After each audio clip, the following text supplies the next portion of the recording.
very much, Honorable Peter Kaluma. To the family of our departed colleague, Reverend Father, my colleagues, God is good and all the time. Honorable Speaker, I stand here in two folds, and I must declare that I am well known to the family of the Honorable Were through his first wife who works in Kisii. And it's quite unfortunate because when I received the calls about the demise of my colleague, I was actually receiving them from Kisii on first instance, because I think every person that comes from Kisii knows that the first wife works there, and we've been working together for several years, I think 7 years now, serving the government of Kenya.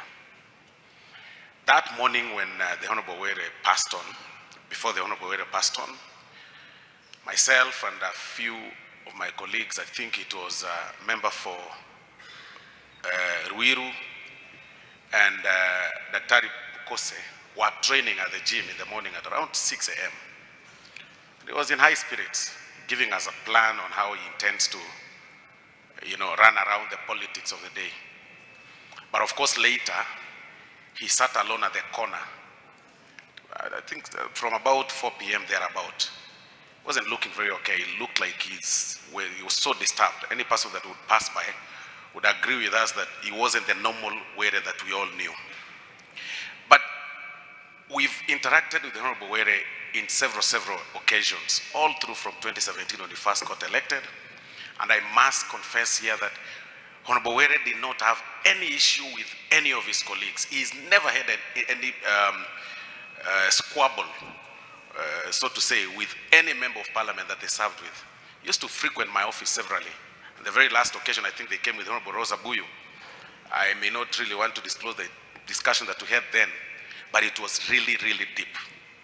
So what I would say to the family is that be strong, God is with you.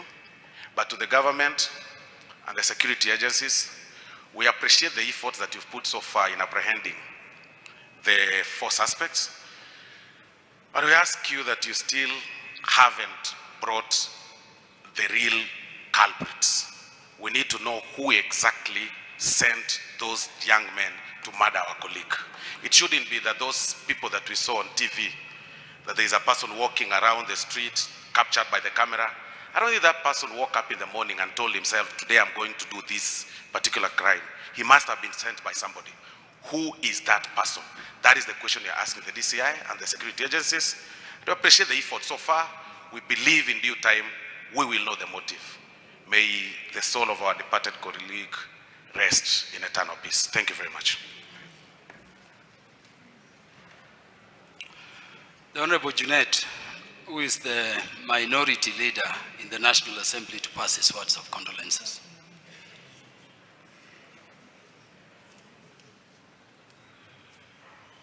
Thank you, Chairman. To the family of Honorable Ngondo Were, Sir Charles, to the father and to the congregants, God is good all the time.